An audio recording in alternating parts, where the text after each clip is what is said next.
Hello, welcome to the 7th episode of the Weekly Bite. I'm Jonathan Kerbaugh. And I'm Devonte Bell.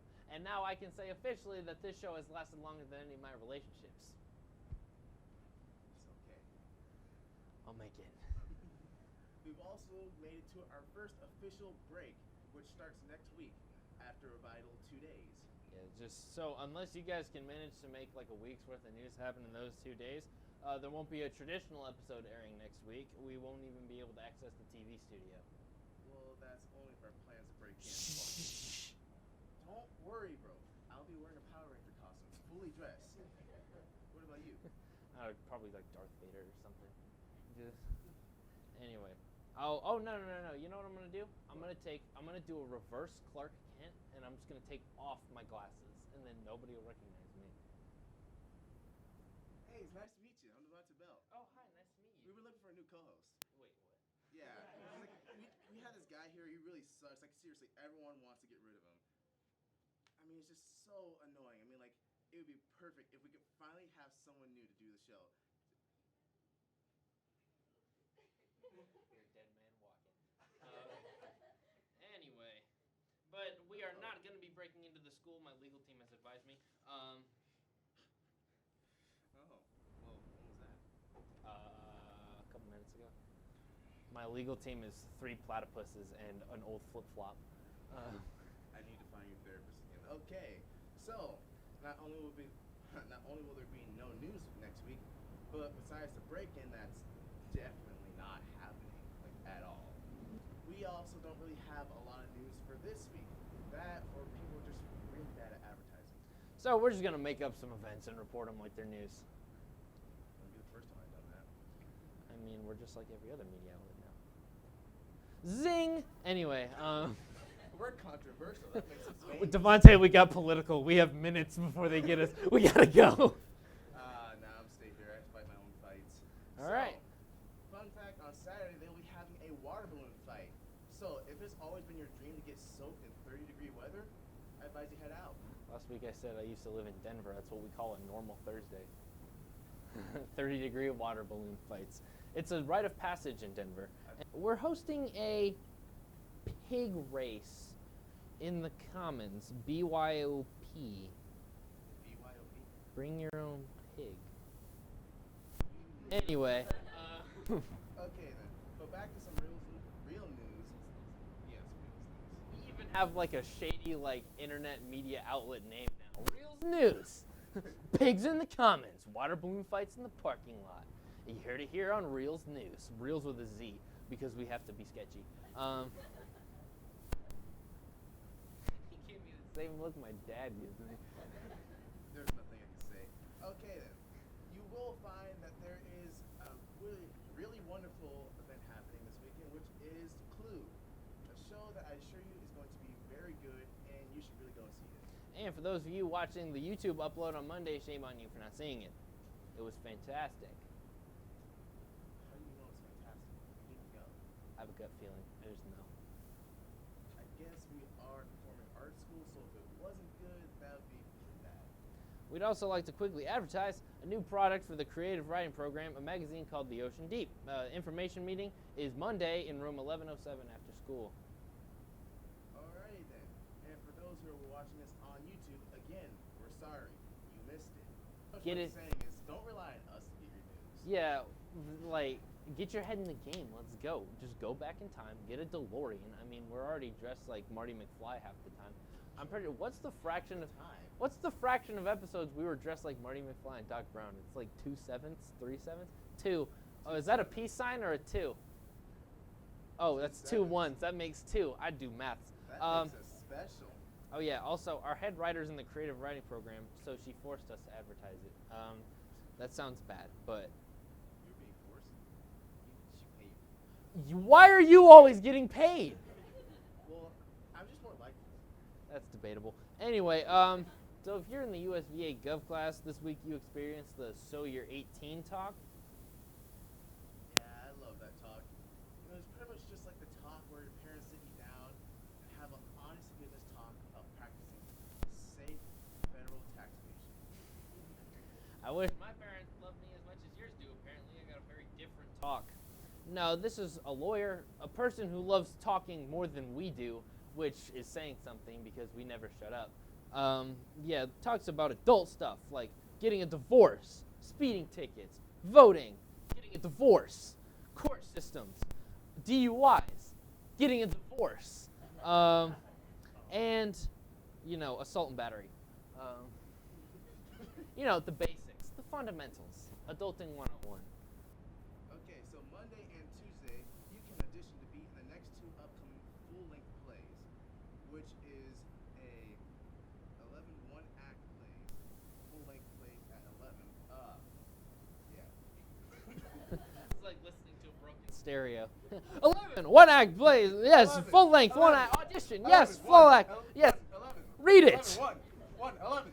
Sorry. Uh, I'm never getting that back. So then, one of them is Apparel and Failure, a love story. And with titles like that, I don't see how they couldn't go well. yeah, and for both of those auditions, you will need a 60-second monologue, so if you're willing to set yourself up for failure, you can bring one of our monologues.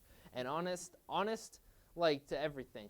That would terrify me if somebody did one of our monologues for, like, a legitimate play audition. That would terrify me for 2 reasons. One, they watch us, and 2, I feel like they would do it better and commit to it. Yeah, like, we would, not only would we be replaced, but that means we had people watch us in the first place, which I don't know which is scarier.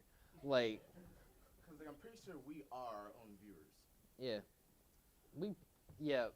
I'm pretty sure the first episode has, like, 100 some odd views. Yeah, like, half of those are me. Just being, like, laughing at myself at, like, 3 in the morning with a bucket of ice cream. Ah, that's funny. Anyway. But on the flip side, for some reason, I think we should audition for one of those shows. Which one? Well, I could really see us doing, like, the Shakespeare stuff, like Romeo and Juliet. Who's Romeo and who's Juliet? So then. No. Thursday, Who's October Romeo 7th, and who's Juliet? There's an orchestra performance. Devonte, why do I think I'm Juliet? I'm Juliet, aren't I? Listen, I don't write the characters. I just kind of go with the flow. Actually, fun anecdote. Freshman year English class, I actually did play Juliet for the class reenactment of Romeo and Juliet, and I crushed it. And Let me you tell you proved something. my point. Yeah. Anyway, all right, yeah, keep talking. What? Did you already? So then, also this Friday is also another Fin stage, which is where people get to go on stage and perform original pieces of work like songs, poetry, things like that. We also had someone from there perform for us on the last episode, Ella Levery. Yeah, so if you wish this show was just musical guests, which I get the feeling is the popular consensus, just head on over to Fin Stage, and you can get all the musical performances without the annoying people. Next week is Thanksgiving, time filled with amazing food, the horrors of Black Friday shopping, and relatives that won't stop commenting on how much you've grown since they last saw you. Okay then, and so, on that topic, we're here to play a quick round of food items that should or should not be Thanksgiving foods. We're going to be asking you, the audience. And we're going to be coming into the audience, so watch that. Woo! For the first time ever, we walk. For the first time ever, they get to see us. Yes, hello. I feel like the president, like common folks, just, yes, hello. Does anybody have any babies they want me to kiss? I don't think anyone's shaking it. No one was going to shake it. That's the idea. All right, so we're taking volunteers. Oh, hello, sir. Do you have a baby for me to kiss? No point. Anyway, all right, so first up, we need a volunteer, someone to hold the handheld and give an opinion on our first food item. We have a volunteer. We have a volunteer right here. Oh, no, that's her. Oh, we have a volunteer. All right, we have 2 volunteers. Oh. So, yeah, we need an opinion. We need a consensus. Are chicken nuggets a Thanksgiving food? Oh, I'm sorry. Can you say that louder? You get the microphone. Chicken nuggets work at any time, any day. They're the best food source. Let's give it up for this. Let's give it up for the next Albert Einstein right here. You're a genius. It's just a fact. How big is your IQ? Like 200s at least? Okay, yeah. That's just a rough guess. That's a safe estimate. All right. All right. Sorry, we kind of overshadowed. Would you like to refute him? And okay. Would you like to talk about the next one? All right. So our next one we have here is that one relative's really gross mac and cheese. I think we've all been to Funny at 'cause least. I had that. Yeah, everybody in here has been to at least one Thanksgiving where one relative brought just like a mac and cheese that looked like it was scraped off of the underside of a bus. Like, am I wrong? I've had one that was so burnt that you just like couldn't eat it because it was solid at that point.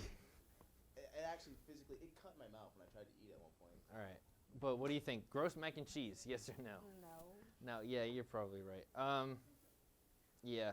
Okay, our Just next one. tell Aunt Bertha to stop making the mac and cheese. Anyway, all right. So yeah, who wants to go next? Notice how there were no hands. Okay, thank you, George. Thank you, George. You're All right, yeah. Hey. So, all right, back to fast food. What about McDonald's hash browns? Yay or No. nay on the no? Yeah. See, I No. think you're in the. Why not No. McDonald's hash browns? Do you know what goes into McDonald's hash browns? You know what goes into McDonald's? Anything? I feel like it's You not know what? You're potatoes. right. Yeah, exactly. Everything we eat at this point is really just like mystery food. Like, you go to any restaurant or you buy anything, you don't know what you're eating. All right, and we have the last one, and it's a doozy. Who wants their opinion? Who wants their? Who is it? Oh, Jeremy wants to speak. You go, Jeremy. I don't know why I said it like that. All right, so are you ready for this? This is a doozy. This is very controversial. Pumpkin pie with caramel drizzle. That sounds disgusting. That sounds disgusting. Yes, Well, does. honestly, we can get a couple more opinions on that. Let's bring it back over to them. You need the pumpkin pie, right, Alex? Yes, I did. Isn't it just so good? Yeah, it's great. I'm sorry, is this caramel drizzle? It sure is. I decided to experiment a little this year. What are you, some type of food scientist? The pie is nice, guys. Thank you. Are you done, Jenna? That plate doesn't look empty. I pushed it away, didn't I? I'll eat it. Of course you will, Lex. Can't you see how nasty this is? I mean, if it was apple pie, maybe, but pumpkin? It's absolutely ridiculous. If you don't like it, then why don't you bake the pie next time? I did! Last year! And then you said you didn't like it, so this happened. Guys, I can make it next year? No! You suck at baking. I'm sorry, I don't want food poisoning. Again.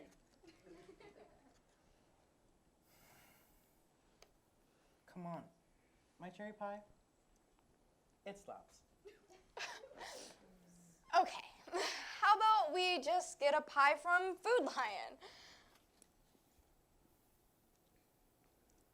They're not very good, but still better than yours. Food Lion it is. We're not sponsored by Food Lion, by the way. Or Thanksgiving. Oh, Oh my Jesus. God! Did you summon the depths of Tartarus for that one? Bring me their souls! In case you couldn't tell, I had some mic issues. Wait, hang on. Do the whole run-in again. We're not sponsored by Food Lion, by the way. Just wanted to put that out there. Or Thanksgiving. Because Thanksgiving is corporatism at this point. Alrighty then. Now to introduce our next guest on this show, Miss Kantzer. Howdy. The first and only time we'll ever have an actual teacher on the show. Never again. Yeah, never again. We can try. So you're here to talk about the history of Thanksgiving? Apparently. Okay, yeah, allegedly.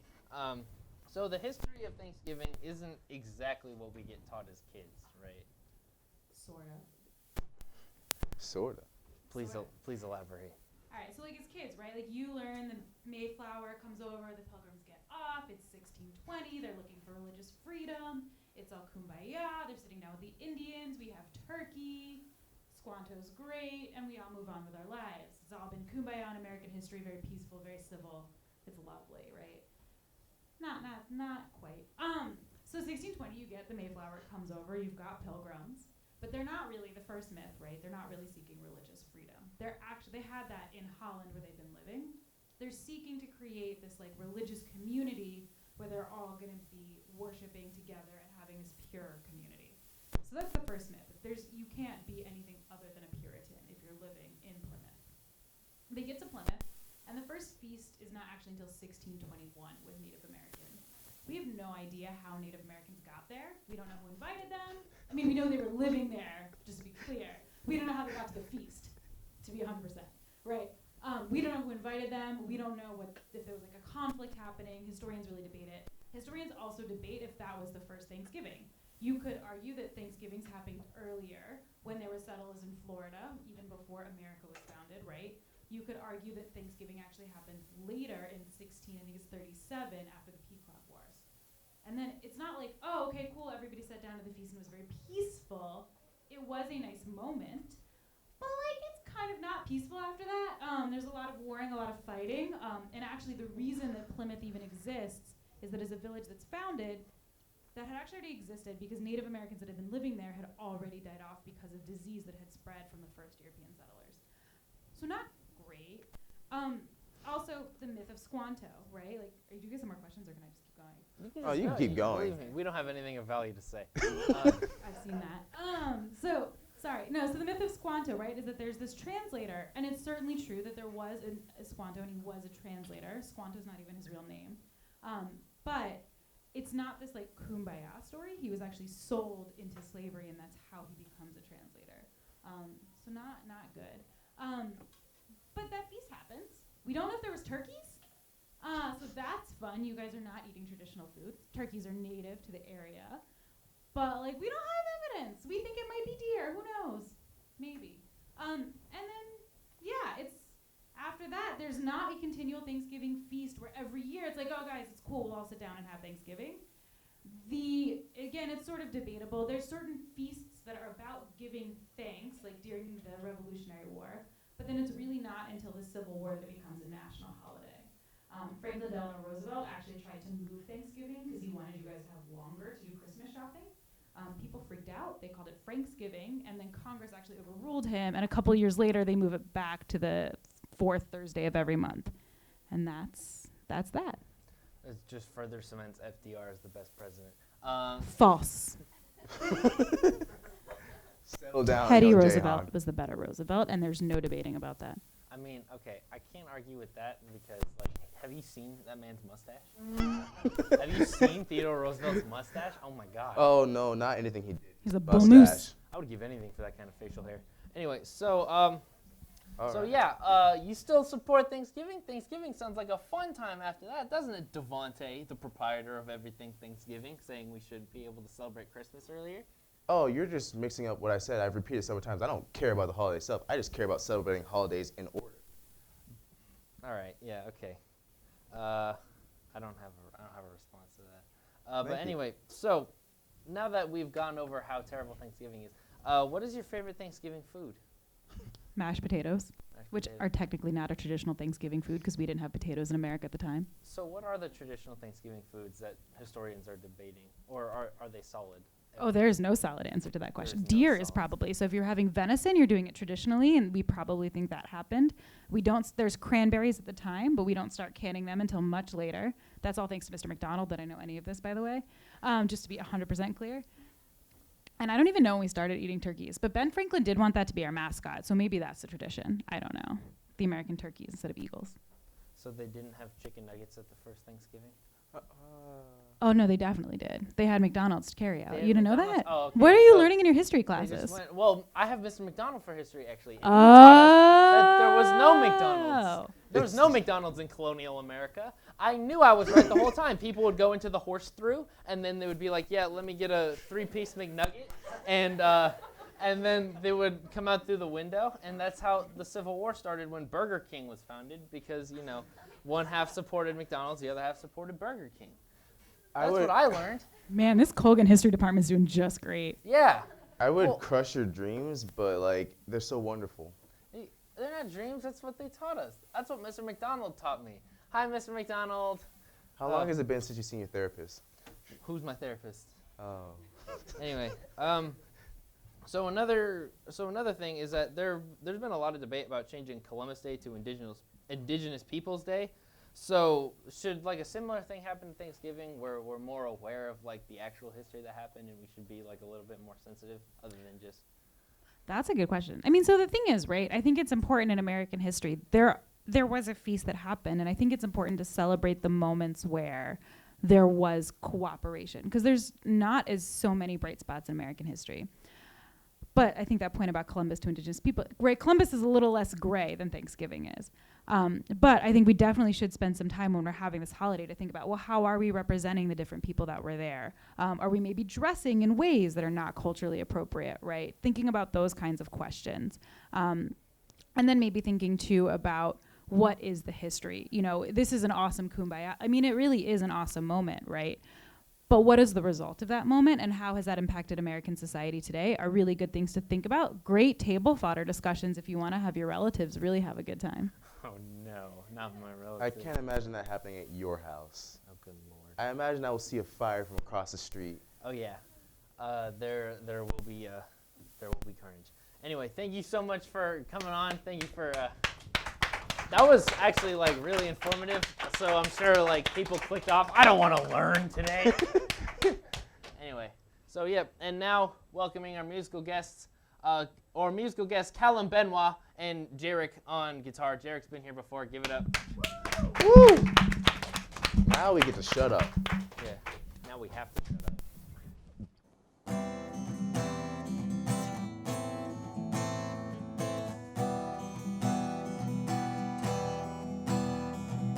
Sitting alone, mouth full of gum in the driveway.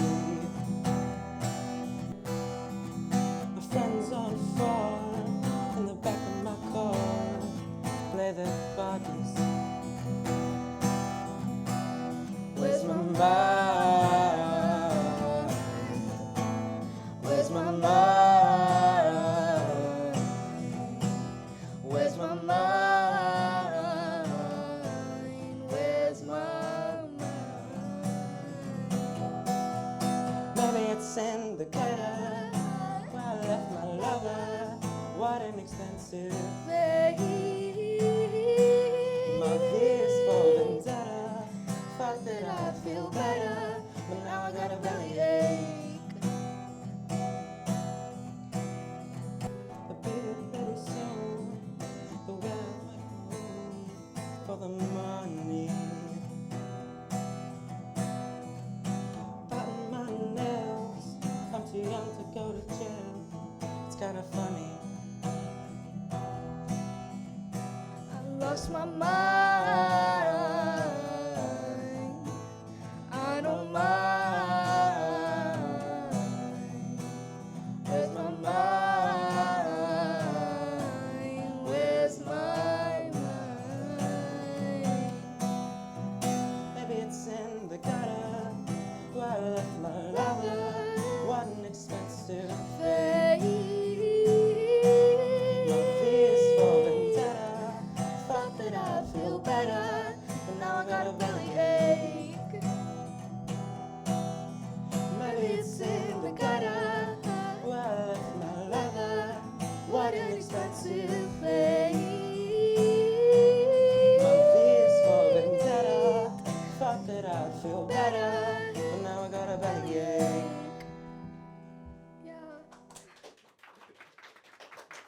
Like we said, if you're sick of us talking and just want to watch that, go to Finn Stage on Friday. Anyway, thank you so much for watching this episode of The Weekly Bite. Have a great night. Catch us next week. Have a good night.